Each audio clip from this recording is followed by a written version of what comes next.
शांति। आज 27 मार्च 2023 की बाबा की साकार वाणी सुनेंगे। बाबा कहते हैं, मीठे बच्चे, बाप समान निडर रहो, निडर बनो, अपनी अवस्था सदा साक्षी रख, सदा हर्षित रहो। याद में रहने से ही अंतमति सो गति होगी। प्रश्न, खुश नसीब बच्चे सदा फ्रेश और हर्षित रहने के लिए कौन सी विधि अपनाते हैं? उत्तर, दिन में 2 बारी ज्ञान स्नान करने की। बड़े आदमी फ्रेश रहने के लिए 2 बार स्नान करते हैं। तुम बच्चों को भी ज्ञान स्नान 2 बारी करना चाहिए।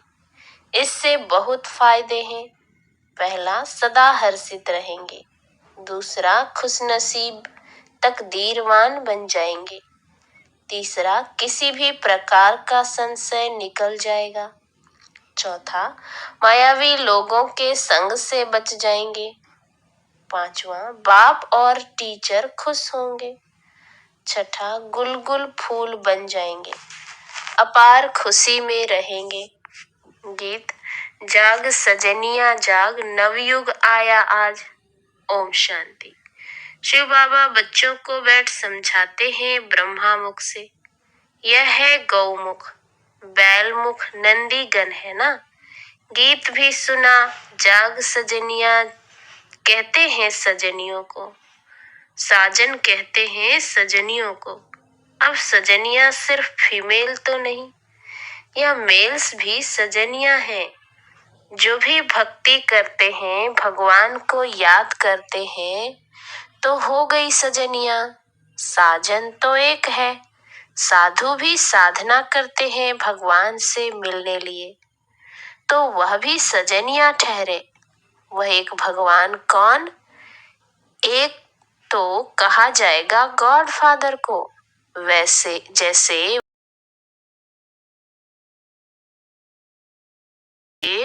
वर राजा को आना पड़ता है बन्नी यानी स्त्री को ले जाने के लिए। यह सब है बन्नियां। साजन को याद करती हैं तो जरूर आना पड़ेगा। एक के लिए तो नहीं, सबके लिए आना पड़ेगा। और सभी सजनियां दुखी हैं, कोई न कोई रोग बीमारी आदि होगी जरूर। तो यह हो गया नरक। स्वर्ग में है सुख, नरक में है दुख। इस समय हम सब हैं नरकवासी सजनिया, अर्थात सब माया रावण की कैद में है। बेहद का बाप बेहद की बातें ही समझाएंगे। सारी दुनिया कैद में है। इसको दुख धाम कहा जाता है। धाम अर्थात रहने की जगह। कलयुग में है दुख, सतयुग में है सुख। दैवी संप्रदाय, आसुरी संप्रदाय, यह है गीता के भगवान शिव के महावाक्य। वह खुद कहते हैं, सजनिया अब नवयुग आया, यह पुरानी दुनिया है। साजन कहते हैं, अब जागो, अब नया युग सतयुग आता है। गीता से स्वर्ग स्थापन किया था। गीता भारत के देवी देवता धर्म का शास्त्र है। जो देवता धर्म प्रायः लोप हो गया है। प्रायः अर्थात बाकी आटे में नमक जाकर रहा है। चित्र है, लेकिन अपने को कोई भी देवता नहीं मानते। यह भूल गए हैं कि सतयुग में देवी देवता धर्म था, जिसको ही स्वर्ग कहा जाता है। जब लक्ष्मी नारायण का राज्य होगा, तब वह ऐसे नहीं कहेंगे कि अब स्वर्ग है। फिर तो यह भी समझे कि नरक होना है। यह सब राज हम अभी जानते हैं। 5000 वर्ष पहले स्वर्ग था, अब नरक है। देवी देवता धर्म की टांग टूटी हुई है। यह बातें और कोई गीता सुनाने वाला बता न सके। सर्वशास्त्रमयी शिरोमणि गीता है। गीता का भगवान ही गीता द्वारा भारत को स्वर्ग बनाते हैं। फिर आधा कल्प वहाँ गीता की दरकार नहीं, वहाँ तो प्रारब्ध है। बाबा खुद कहते हैं, यह ज्ञान प्रायः लोप हो जाता है। अभी लोप है ना। हम रोज नई नई बातें सुनते हैं। वह तो 18 अध्याय सुनते आए हैं, उनको नया कौन कहेंगे। पूरे 18 अध्याय लिख दिए हैं। यहाँ तो हम पढ़ते रहते हैं, योग लगाते रहते हैं, इसमें भी टाइम लगता है। ज्ञान और योग दोनों भाई बहन हैं। बाबा कहते हैं ध्यान से ज्ञान श्रेष्ठ है, क्योंकि उससे ही तुम जीवन मुक्ति पा सकेंगे। ऐसा कोई कह न सके कि हमको साक्षात्कार हो तो पुरुषार्थ करें। सामने श्री कृष्ण का चित्र देख रहे हैं, ऐसे प्रिंस प्रिंसेस बनेंगे, फिर चाहे सो बने, फिर जो चाहे सो बने। प्रिंस प्रिंसेस बनते हैं यह तो मानना चाहिए ना। अब नवयुग आ रहा है, जहाँ जीत वहाँ जाकर प्रिंस बने का जन्म लेंगे। रतन जड़ित मुरली भी होगी, यह निशानी है। श्री कृष्ण को भी मुरली दिखाते, क्योंकि सहजादा है ना। बाकी वहाँ ज्ञान की कोई बात नहीं। ज्ञान का सागर तो एक शिव बाबा है। वह बाबा कहते हैं बच्चे, विनाश सामने खड़ा है, पिछाड़ी में मंत्र देने वाला कोई नहीं रहेगा। अंतमति सो गति गाई हुई है ना। अंत में मेरी याद रखेंगे तो गति मिल जाएगी। तुम आजकल करते आए हो, 2-4 इजाफा दिखाऊंगा, 2-4 इत्तेफाक दिखाऊंगा कि कैसे अचानक मनुष्य मरते हैं। उस समय मंत्र तो याद कर नहीं सकेंगे। समझो, अचानक छत गिर पड़ती है, उस समय याद कर सकेंगे? धरती हिलेगी, उस समय तो हाय हाय करने में लग जाएंगे। बहुत समय से प्रैक्टिस होगी तो फिर उस समय अवस्था हिलेगी नहीं। साक्षी हो हर्षित मुख बैठे रहेंगे। मनुष्य तो थोड़ा आवाज से डर के मारे भाग जाएंगे, तुम कभी भागेंगे नहीं। डरने की बात नहीं, जैसे बाबा निडर है, बच्चों को भी निडर बनना है। बाबा कहते बच्चे अब नवयुग आ रहा है, अब अपने को इंश्योर कर दो। सारे भारत को तुम इंश्योर करते हो, बाप से ताकत लेकर भारत को तुम इंश्योर कर रहे हो। भारत हीरे जैसा बन जाएगा, फिर उसमें भी जितना जो लाइफ को इंश्योर करेगा, तन मन धन सब इंश्योर हो जाता है। बाबा कहते हैं यह ज्ञान प्रत्यक्ष फल देने वाला है। जैसे सुदामे का मिसाल है, झट महल देखे तो प्रत्यक्ष फल हुआ ना। प्रिंस प्रिंसेस का भी साक्षात्कार करते हैं। प्रिंस प्रिंसेस तो सतयुग में भी हैं, त्रेता में भी हैं। यह थोड़े ही समझ सकेंगे कि हम कहाँ से प्रिंस बनेंगे। सब सूर्यवंशी तो नहीं बन सकेंगे। यह सब है साक्षात्कार, बाकी आत्मा कोई निकल कर जाती नहीं है। यह साक्षात्कार की ड्रामा में नूंद है। सोल को बुलाते हैं तो ऐसे थोड़े ही आत्मा कोई शरीर से निकल जाती है, फिर तो वह शरीर रह ना सके। यह सब साक्षात्कार है।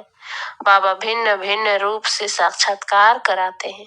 नूंद है तब सोल आती है। यह ड्रामा का राज समझना है। नई बातें है ना, तो क्लास में भी रेगुलर आना पड़े। तुमको मालूम है बहुत अच्छे अच्छे आदमी 2 बार ये स्नान करते हैं फ्रेश रहने के लिए। यह भी ज्ञान स्नान 2 बारी करने से फ्रेश होंगे। 2 बारी ज्ञान स्नान करने से बहुत बहुत फायदा है, नहीं तो मुफ्त में अपनी बादशाही गंवा देंगे। बाबा रजिस्टर से भी जांच करते हैं, पूरा खुशनसीब तकदीरवान कौन है। अरे बेहद के बाप से अथाह धन लेने जाते हैं, स्वर्ग का मालिक बनते हैं। अगर इतना निश्चय नहीं तो ऊंच पद भी पा नहीं सकेंगे। 2 बारी स्नान करने से तुम बहुत बहुत हर्षित रहेंगे। बाबा कहते हैं मैं गाइड बन तुम बच्चों को ले चलने आया हूँ, कितना घुमाता हूँ। वो लोग एरोप्लेन से ऊपर में जाते हैं, कितनी उन्हों की महिमा होती है। वास्तव में महिमा तो तुम्हारी होनी चाहिए।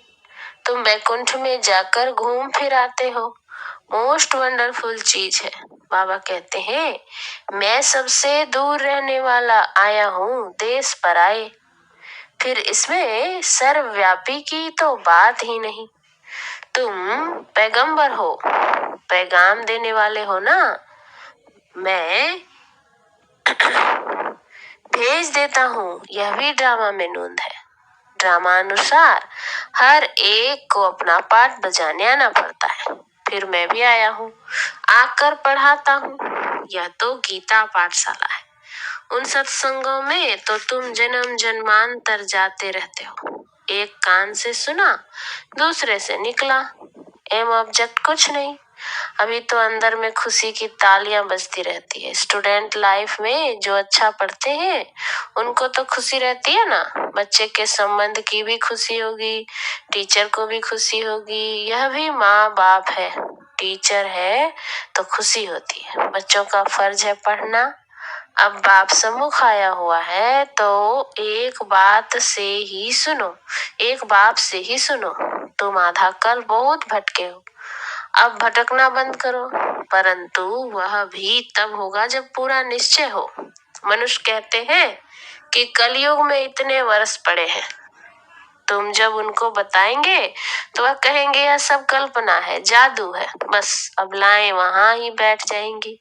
बाबा अपनी तरफ खींचते, मायावी पुरुष फिर अपनी तरफ खींचते, बीच में लटकते रहते हैं। बाबा समझाते हैं, बच्चे जब तक 2 बारी ज्ञान स्नान नहीं किया है तब तक कुछ फायदा नहीं होगा। अरे कोई समय मुरली में ऐसी पॉइंट्स निकलती है जिससे ऐसा तीर लग जाएगा जो तुम्हारा संशय मिट जाए।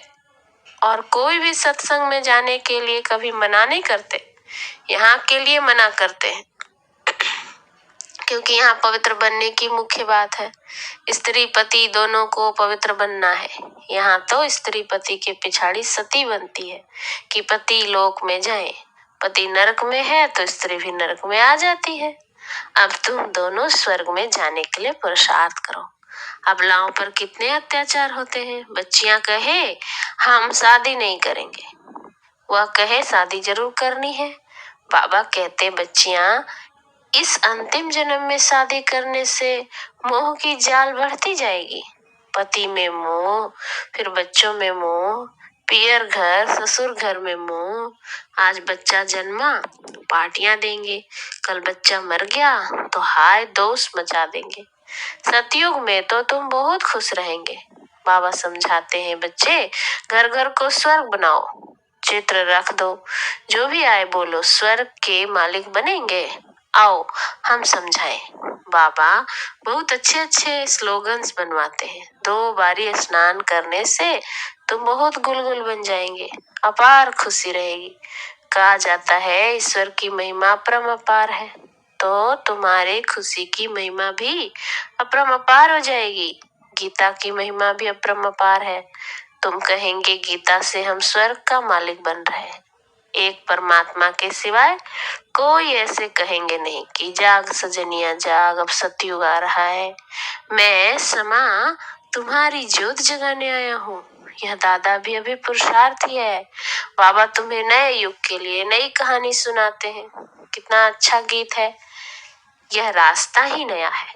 वह लोग कहते शास्त्रों से ही भगवान का रास्ता मिलेगा, फिर कह देते सब ईश्वर ही ईश्वर है, उसकी ही महिमा है। हम तो दुनिया में आए हैं खुशी मनाने। कुछ भी खाओ पियो मौज करो, आत्मा पर लेप छेप नहीं लगता। अपनी गंदी तृष्णाएं पूरी करने के लिए आत्मा निर्लेप कह देते हैं। ऐसे के संग में कभी फंसना मत। तुम हो हंस। बाबा कहते तुमको बिल्कुल प्योर बनना है। विकार में जाना तो क्रिमिनल असॉल्ट है। भल मेरी बात अभी नहीं मानो, अभी स्वच्छ नहीं बनेंगे, मददगार नहीं बनेंगे तो धर्मराज द्वारा बहुत सजाएं खानी पड़ेगी। याद रख लेना भगवान ने नया संसार दिखाया है, तुम नए संसार के मालिक बनने आए हो। तो अपनी दिल से पूछो हम सौतेले हैं या मौतेले। शिव बाबा है दादा, ब्रह्मा है बाबा, हम हैं पोत्रे पोत्रियां। यह ईश्वरीय कुटुंब है। दादा याद नहीं पड़ेगा तो वर्षा कैसे लेंगे। इसीलिए दादे को जरूर याद करना है। बाप के सिवा दादा कैसे होगा। दादा है, तुम पुत्र हो, बीच में बाप जरूर है। पोत्रों का हक है दादे पर, इसलिए कहते हैं तुम दादे से प्रॉपर्टी ले ही लेना। खुशी की बात है ना। हम शिव भगवान की गीता से भारत की सदगति हीरे जैसी बना रहे हैं। एक गीता ही हीरे जैसा बनाती है, बाकी सब कौड़ी तुल्य बना देते हैं। भारत की तकदीर को एकदम लकीर लग गई है। अब फिर बाप भारत की तकदीर जगाते हैं। मनुष्य गीता का छोटा लॉकेट बनाकर भी पहनते हैं, परंतु उसके महत्व को कोई नहीं जानते। यहाँ कायदे भी बड़े कड़े हैं। पवित्र ब्राह्मण जरूर बनना पड़े, ठगी से मम्मा बाबा नहीं कहना है।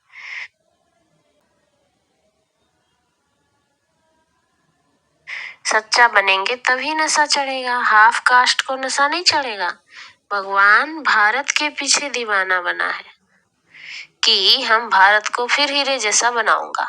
तो भारत पर आशिक हुआ ना, भारत को फिर से ऊंच बनाते हैं। आशिक मासूक के पिछाड़ी दीवाना होता है ना, तो भारतवासियों के पीछे कितना दीवाना है, कितना दूर से भागते हैं और फिर कितना बड़ा निरहंकारी है। अच्छा, मीठे मीठे सिकिल दे बच्चों प्रति माता पिता बाप दादा का याद प्यार और गुड मॉर्निंग। रूहानी बाप की रूहानी बच्चों को नमस्ते।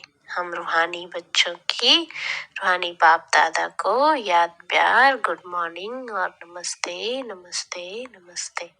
धारणा के लिए मुख्य सार। पहला, बेहद के बाप से अथाह ज्ञान धन लेने के लिए 2 बारी ज्ञान स्नान करना है। पढ़ाई में रेगुलर जरूर बनना है। दूसरा, फुल कास्ट सच्चा पवित्र ब्राह्मण बनना है। बाप का मददगार बनना है। गंदी तृष्णा रखने वालों के संग में कभी नहीं फंसना है। वरदान, तन मन और दिल की स्वच्छता द्वारा साहिब को राजी करने वाले सच्चे होली अंश भव। स्वच्छता अर्थात मन वचन कर्म संबंध संपर्क सब में पवित्रता। पवित्रता की निशानी सफेद रंग दिखाते हैं। आप होली हंस भी सफेद वस्त्रधारी साफ दिल अर्थात स्वच्छता स्वरूप हो। तन मन और दिल से सदा बेदाग अर्थात स्वच्छ हो। साफ मन व साफ दिल पर साहिब राजी होता है। उनकी सब मुरादें अर्थात कामनाएं पूरी होती है। हंस की विशेषता है स्वच्छता, इसलिए ब्राह्मण आत्माओं को होली हंस कहा जाता है। स्लोगन, जो इस समय सब कुछ सहन करते हैं वही सहनशाह बनते हैं। ओम शांति।